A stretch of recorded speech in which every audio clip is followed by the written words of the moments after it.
Te cuento que el nombre de Canadá surgió de un malentendido. Los locales invitaron a Cartier, un explorador francés, a su Canadá, que significa pueblo, y el explorador llamó de la misma manera a todo el país.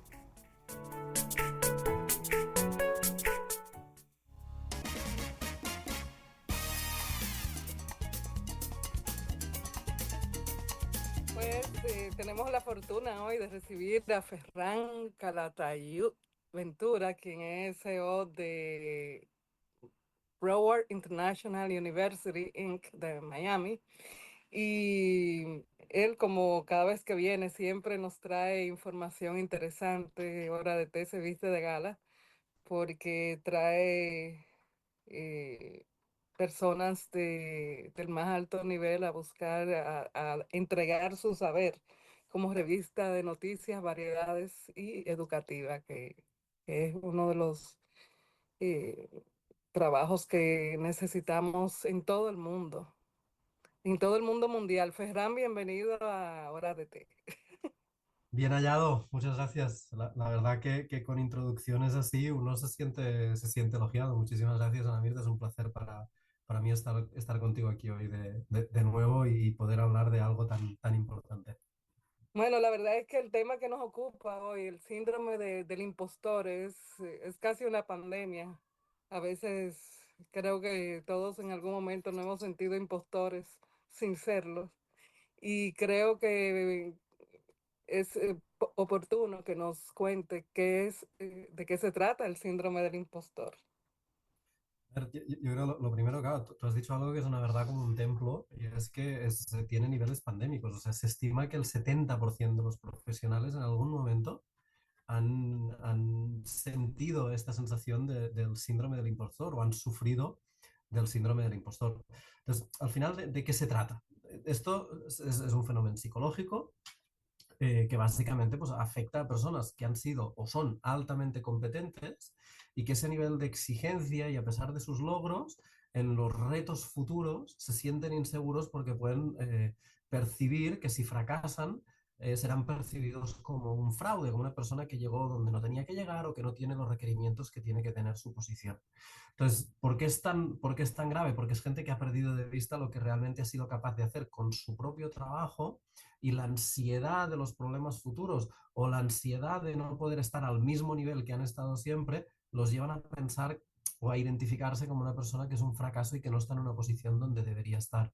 Entonces es una situación, claro, pensar que el 70% de los profesionales en algún momento hemos estado ahí y hemos tenido que pelear contra esa sensación, pues es muy importante. Y un dato, Ana Mirta, que a mí me dejó muy sorprendido es que hasta un 76% de los médicos en formación han experimentado el síndrome del impostor. Es decir, que incluso una profesión tan técnica y tan necesaria y tan importante como la de un médico puede sentir en algún momento ese síndrome del impostor de ¿seré el médico que mis pacientes necesitan? ¿Soy realmente ese médico que ayuda a la gente o no? Entonces es algo que psicológicamente hay que tratarlo y hay que abordarlo tanto desde el punto de vista del desarrollo profesional propio del individuo que lo está padeciendo, como de las instituciones que acompañamos a estos individuos, sea su empresa, sea su entorno o sea su institución académica.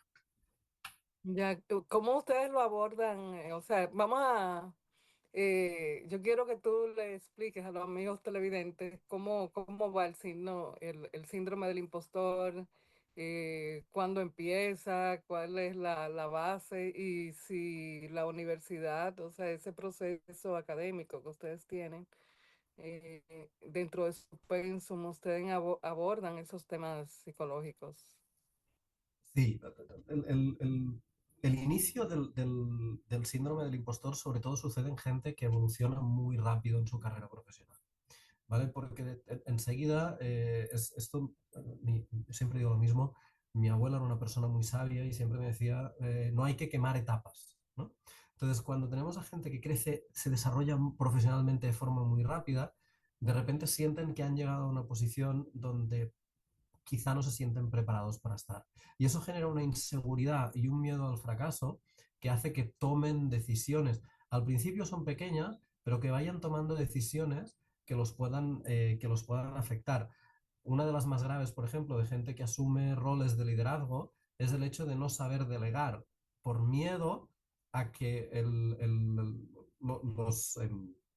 la gente a quien delegamos no pueda responder de la misma manera que nosotros, pero después terminan procrastinando porque no pueden llegar a hacerlo todo y por el propio miedo al fracaso. Esto se convierte en un pez que se muerde la cola, que hace que la gente que es altamente productiva, que son overachievers, que le dicen en inglés, de repente pasen a tener menos capacidades o no puedan sacar el máximo de ellos mismos. Entonces, ¿cómo se resuelve esto? Yo creo que hay cuatro ejes principales. Dos de ellos son muy personales. El primero es la autoconsciencia y la autopercepción, ¿no? Detectar ese patrón de engaño, detectar ese patrón de no soy suficiente. Porque al final lo que nos estamos diciendo en un síndrome del impostor es no soy suficiente para la posición en la que estoy. Entonces uno tiene que empezar a entender cuáles son los logros. Y en el momento en que una persona empieza a recordar esos logros, es impresionante cómo cambia la mente. Tú dices, ¿y cómo llegaste aquí? ¿Y qué proyecto me puedes destacar? ¿No? Como coach, tú dices, ¿qué proyecto de tu carrera me puedes destacar? Ah, no, yo hice esto, hice lo otro, hice...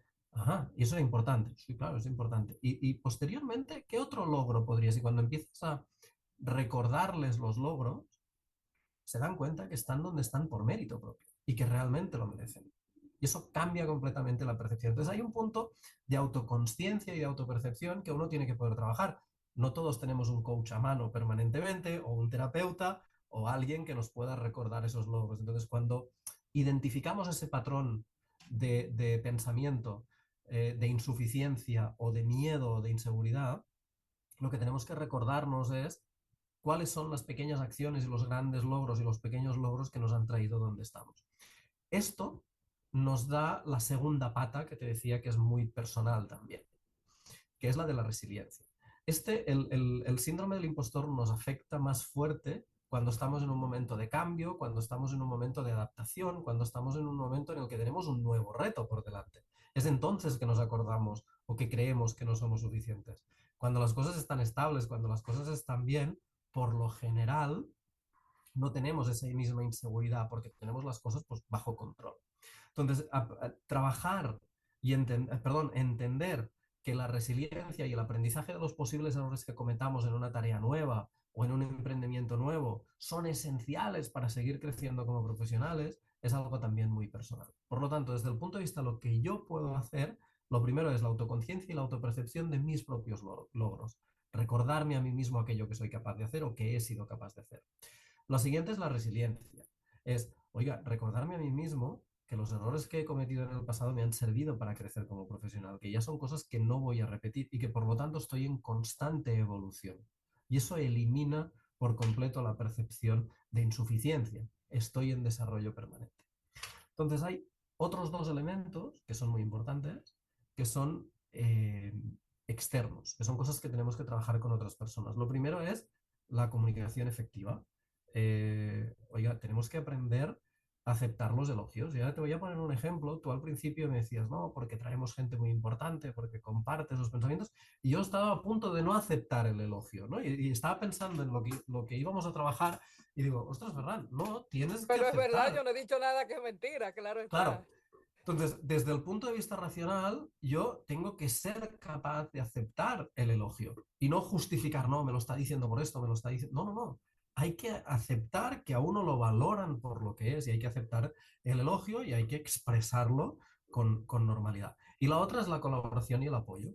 Una de las mejores, y esto lo digo con sinceridad, una de las mejores cosas que yo he podido hacer en mi vida profesional cuando he sentido estas inseguridades o estos miedos es hablar con alguien con quien he trabajado en el pasado y me ha visto trabajar correctamente. Y tener una conversación que no hace falta ni tan siquiera que sea de esto, pero poner en valor esa relación y conseguir esa colaboración y ese apoyo, recordar esos retos que hemos superado, porque escucharlo de otra persona a veces nos da esa sensación de mayor credibilidad de si nos lo decimos a nosotros mismos. Entonces, esto para mí son las cuatro bases de cómo hay que resolverlo. ¿Cómo lo hacemos desde la universidad? Pues Bueno, básicamente, perdón. sí, mira, qué interesante que mencionas esa parte, y porque hay muchas personas que están a nuestro lado que sí confían en en nuestros valores y los reconocen, pero hay veces que hay otras personas que por envidia o inclusive parejas que descalifican a, a la otra por, a veces por, no sé, por aplastarlo, por entender que no debe desarrollarse, o por el narcisismo propio, pero yo he visto personas también descalificar a otras, puede resonar. eh, ¿Cómo tú piensas que debe esa persona actuar? Si una persona, o sea, fíjate que se complica porque si tú estás inseguro en un momento y viene una pareja que está al lado tuyo y te descalifica, es como reforzarte ese sentimiento y no dejarte salir. Bueno, ahí yo creo que es muy importante entender lo que son las relaciones tóxicas y lo que son las relaciones de valor. Eh, Evidentemente uno tiene que ser sabio a la hora de elegir en quién se apoya, ¿no? Y yo creo que hay una cosa que has dicho que me parece muy importante. Estabas hablando y estaba pensando, es que ese es el manual de lo que no hay que hacer cuando uno Y tiene rechazar, ¿verdad? el síndrome del impostor, porque hay mucha gente que para superar esta sensación de insuficiencia y de inseguridad, lo que hace es aplastar a los demás. Porque automáticamente, si una persona, si un individuo está aplastando a otra persona porque tiene la posibilidad de hacerlo, esto, desde un punto de vista muy maquiavélico, pero esto le da seguridad. Es una seguridad muy efímera, es una seguridad que nos hace sentir muy mal, es una seguridad que no aporta absolutamente nada y por eso no lo contemplaba en las cuatro cosas que sí se pueden hacer. Pero sí me gustaría encajarlo por las dos partes. Uno no puede superar su propio síndrome del impostor poniéndose por encima de los demás. Uno tiene que trabajar consigo mismo. Eso es lo primero y más importante. Y lo segundo, cuando buscamos esta colaboración y estos apoyos, tenemos que buscar perfiles de personas que nos pongan en valor. No porque nos idolatren, no porque sean personas que nos van a decir lo bellos y lo bonitos y lo bien que hacemos las cosas por decreto, sino Ujú. realmente gente con la que hemos construido cosas de valor.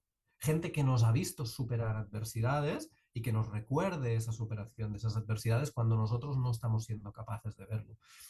Pero dicho esto, Ana Mirta, esto nos da para una sesión paralela completa de relaciones tóxicas en el ámbito laboral, ¿eh? Que es otra temática impresionante. Claro, claro que sí. Eh, con que, bueno, ya me hablaste de que hay un 70% de personas que sufren el síndrome del impostor. Este, Hablamos de las cuatro patas de superarlo, de cómo superarlo, y lo que no me queda claro es si ustedes a través de del pensum de la Universidad de VIU, ustedes están incursionando en algunos temas que le aporten herramientas para trabajar esos temas que ustedes han detectado ya Desde el en punto la de vista gente. curricular, desde el punto de vista curricular, nosotros hemos desarrollado un programa que llamamos Programa de Desarrollo Profesional, en el cual aceptamos lo siguiente. La academia, las universidades, desde hace muchos años no podemos dedicarnos única y exclusivamente a formar en temas académicos como puede ser el marketing digital, como ser el periodismo, como puede ser la psicología, como puede ser la medicina. No podemos formar solo en temas técnicos. Un profesional completo, un profesional que tiene que salir al mercado laboral a día de hoy, ya no es solo una persona que sabe hacer cosas, es una persona que se sabe interrelacionar con los demás, es una persona que sabe gestionar la adversidad, es una persona que sabe autogestionar sus emociones. Entonces, todo esto forma parte de un cóctel profesional en el cual hay que desarrollar todas estas capas. Cuando una persona se matricula en una de nuestras maestrías o doctorados, nosotros en paralelo a su programa académico le trazamos un plan de desarrollo profesional. Dentro de ese plan de desarrollo profesional, una de las primeras cosas que hacemos es detectar patrones de inseguridad, de autoconfianza, de autoliderazgo, de autosabotaje, y lo que hacemos es dentro de ese programa de desarrollo profesional, ofrecemos pues, programas personalizados que ayuden a identificar, oiga, si yo quiero estar aquí como profesional y hoy me percibo aquí, ¿qué es lo que tengo que trabajar en mi interior? Tengo que trabajar la seguridad, tengo que trabajar la comunicación. Hay gente que, por ejemplo, es muy insegura de sí mismo porque no sabe comunicar sus ideas con claridad. Y en el momento en que le das la herramienta de la comunicación, empiezan a sentirse seguros de sí mismos. Entonces, lo que hacemos en la universidad es entender que hoy en día un profesional no es solo el que sabe hacer aquello que técnicamente la empresa necesita hacer, sino que es aquel que sabe autogestionarse, que sabe autoliderarse, que sabe trabajar en equipo, que sabe trabajar con equipos multiculturales, que sabe trabajar con equipos a distancia. Entonces, es sumamente importante que nosotros desde la universidad trabajemos con programas de desarrollo profesional en que el alumno identifique sus carencias y tenga un espacio donde trabajarlas, con cursos de certificación, con seminarios, con sesiones de coaching, pero además, una de las cosas que pedimos es que en los entornos laborales tenemos que trabajar, tenemos que disponer de una cultura mucho más basada en el apoyo y en el feedback, ¿no? Es decir, es muy importante que en las culturas organizacionales perdamos de una vez por todas, porque ya en este siglo no tiene cabida, el hecho de tener miedo a darle feedback a un superior o el tener miedo a que un superior nos dé feedback. O una de las cosas para mí más importantes y es que no promovamos la responsabilidad y el mérito, ¿no? Hace muchos años, y esto a mí me lo enseñaron así, en mi carrera universitaria, había una frase que decía, no se delegan responsabilidades, se delegan tareas. ¿No? Y esto eran clases de liderazgo de hace menos de 20 años. ¿Eh? Entonces, Sí, y es mentira, es mentira. Tú no puedes pretender que alguien esté feliz y se desarrolle profesionalmente si simplemente le dices, mira, agárrame esto y me lo pone de este punto aquí, me lo pone aquí, pero hasta aquí. Si usted descubre que hay otra manera mejor de hacer las cosas, no me lo diga, porque usted tiene simplemente que hacer este movimiento. Cuando tú le dices, necesitamos que este elemento vaya al otro lado y esa persona asume la responsabilidad y el mérito de mejorar ese proceso, de agarrar la autoridad de ese proceso, estamos fomentando la seguridad en nuestros propios profesionales. Y evidentemente hay procesos que no se pueden romper, pero lo que no podemos hacer es quitarle la posibilidad a nuestros empleados de pensar si hay maneras mejores de hacerlo. Primero porque nos empequeñece como sociedad, nos empequeñece como compañía y segundo porque vamos a tener pues empleados adormecidos que cuando tomen posiciones de liderazgo van a sentir ese síndrome del impostor porque no habrán tenido nunca el peso de la responsabilidad y por lo tanto el valor del mérito. Y yo creo que eso es muy importante. Esto, al final, ¿cómo se resume? Promover la mentalidad de crecimiento. Uno no puede ser impostor si es consciente de que está permanentemente creciendo y se está permanentemente desarrollando. Y eso es una mentalidad que si tanto personas como instituciones académicas, como empresas, somos capaces de aplicar como una especie de mantra, si me permitís la expresión de, oiga, claro. debemos tener una mentalidad de crecimiento permanente y yo mañana no voy a ser el mismo que soy hoy y pasado mañana no voy a ser el mismo que voy a ser ayer. Y lo mismo aplica en las empresas. Vamos a tener una cultura organizacional, a mi criterio, espectacular y con muchas menos inseguridades y con muchos menos miedos al fracaso.